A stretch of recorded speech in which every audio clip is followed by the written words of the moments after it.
Banned from my sister's wedding, I packed my suitcase and jetted off to Santorini, only to end up sitting front row for the meltdown of the century. There I was, lounging under a blazing sun, frosty mango daiquiri in hand, when my phone suddenly exploded with fury. It buzzed nonstop, like a swarm of hornets gone mad. Dozens of missed calls. A barrage of frantic texts. My mom. My sister. Cousins I hardly even talked to. Even Uncle Ray, the man who still thinks pressing send is witchcraft, was blowing up my phone. I narrowed my eyes at the chaos on my screen, the words blurring into one predictable chorus of panic. Where are you? Call me right now. This is a disaster. I smirked, took a long, slow sip, and flicked my phone to silent. They wanted me out of their picture-perfect wedding? Fine. I was out, and I was thriving, while their precious day crumbled. But let me back up so you know how I ended up here. I'm Ethan, 34 years old. The guy who's always been the glue in my family. Especially for my younger sister, Clara. I'm the one who flew across the country to help her move into her first apartment in Denver. The one who wired her money when her startup collapsed. The one who stayed up until dawn, night after night, talking her through heartbreak after heartbreak. So imagine my shock when, 3 weeks before her wedding, I got a text from her. Hey, Ethan, just a heads up. We finalized the guest list. Had to make some tough calls. Hope you understand. Love you. Tough calls. I read that text again and again, each word slicing deeper. I wasn't some distant cousin she hadn't seen since childhood. I wasn't some plus one who barely belonged. I'm her brother. Her only sibling. The person who's been her rock in every storm. And now, I was a tough call. For her wedding. To her fiancé, Liam, some tech guy she'd only been dating for a couple years. I sat on my couch, staring at my phone, disbelief burning in me. This had to be a mistake. So I called my mom. She answered after a few rings, her voice syrupy and bright. Hey, sweetie, what's up? No small talk. I cut straight to it. Mom.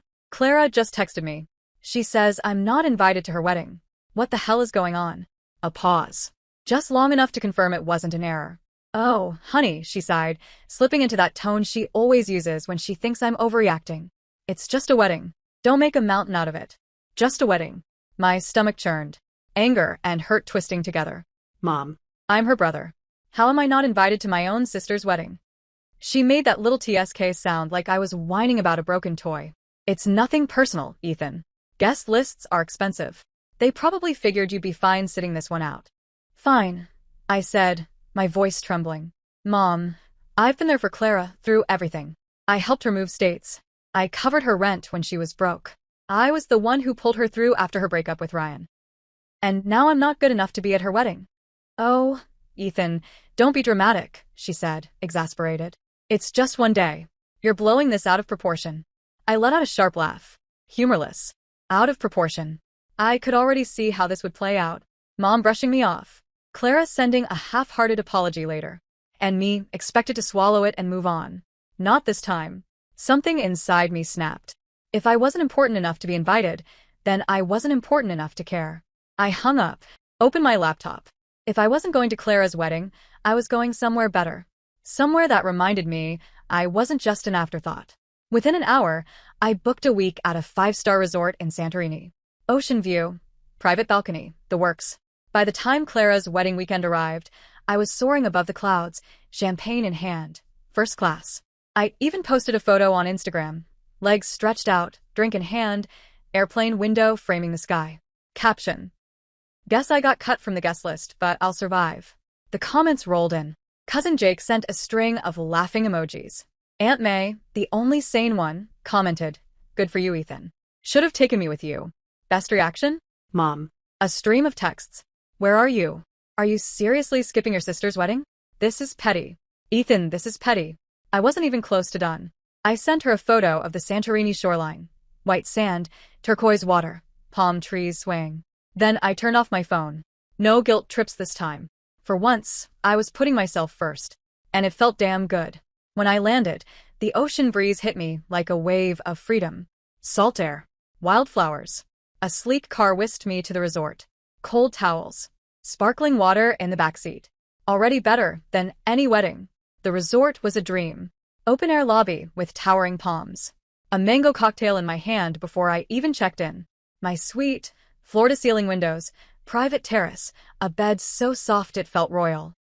I stepped out onto the balcony, the sea stretching endlessly before me, and exhaled. This was my moment. I snapped a photo, posted it. When one door closes, another opens, preferably to a beachside suite with unlimited cocktails. And I knew it would get back to my family. I wanted them to see what it felt like to be left out.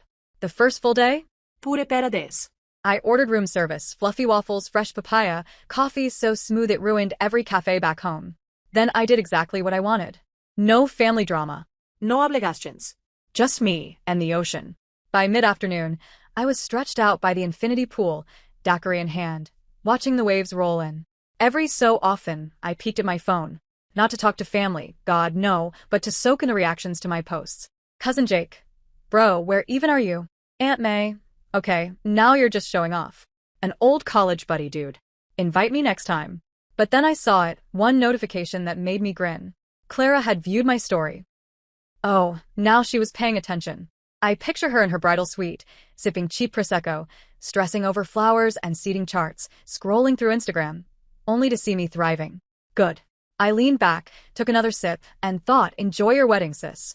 Hope it's everything you dreamed of. But then, as the sun started dipping below the horizon, my phone went berserk. Buzzing. Calls. Texts piling up like a car crash. At first, I ignored it. Probably just more reactions to my posts. But the names caught my eye. Mom. Clara. Cousin Jake. Even Uncle Ray. I raised an eyebrow. Opened the messages. The first one from Mom stopped me cold. Call me. It's an emergency. An emergency at the wedding. I sighed. Rolled my eyes. Debated if I even cared. Then Jake's text popped up. Dude, you're not gonna believe what just happened. Now I was curious.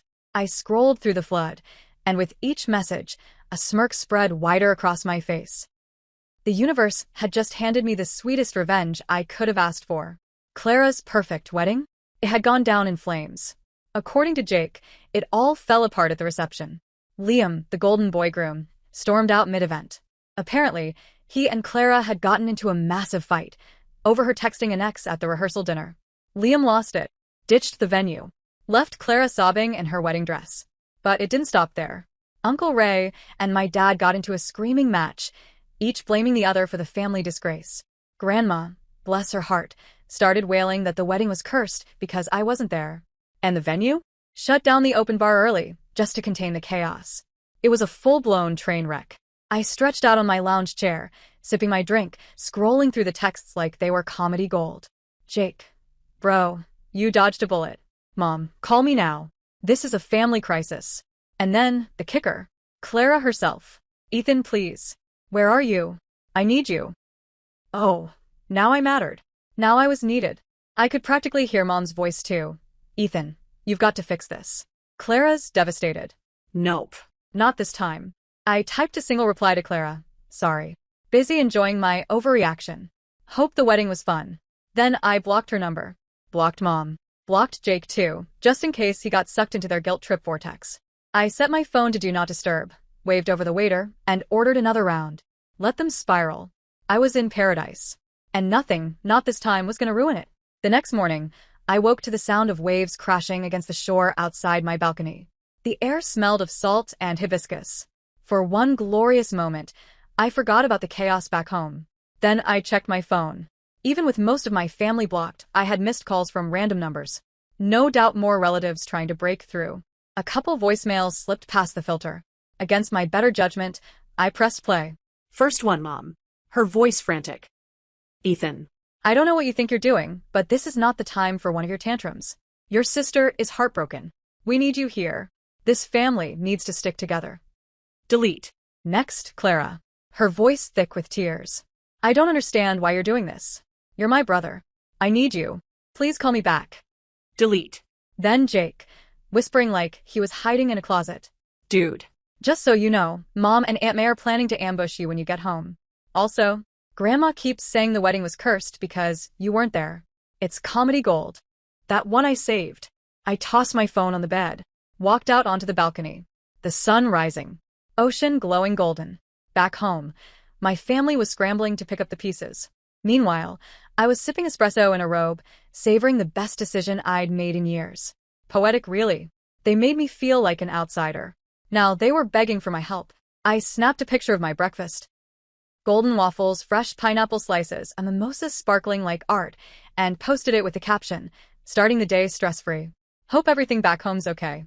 Then I scrolled through the blocked messages, grinning at the missed calls. By noon, I was stretched out in a private cabana, pina colada in hand, when my phone buzzed again. This time, it was my cousin Leah, the only one I hadn't blocked.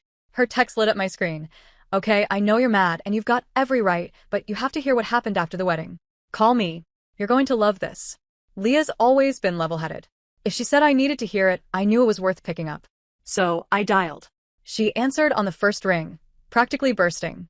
"Oh my God, Ethan. You finally called. Are you sitting down?" I glanced at the ocean glittering in front of me, drink in hand. "Yeah, I'd say I'm in a good spot for this." She laughed, breathless. "Okay." After Liam stormed out, Clara completely lost it. Full-on meltdown, screaming, crying, throwing her bouquet at her maid of honor. Total reality TV disaster. I smirked. Figures. "It gets better," Leah said, barely holding it together. Everyone was trying to calm her down. But then Aunt May said the whole thing could have been avoided if you had been there. She literally said, "Ethan's the only one who can talk Clara down when she spirals. If he'd been invited, none of this would have happened." I blinked. "Wait, what?" "Yep," Leah giggled. Then Grandma chimed in, said the wedding was doomed because Clara cut you out. Her exact words, "This is what happens when you disrespect family." I burst out laughing. So the same people who banned me were now blaming me for not saving the day. "And it still gets better," Leah continued. "Your mom tried smoothing things over with Liam's family. His mom straight up laughed and said, 'This is your circus now.'"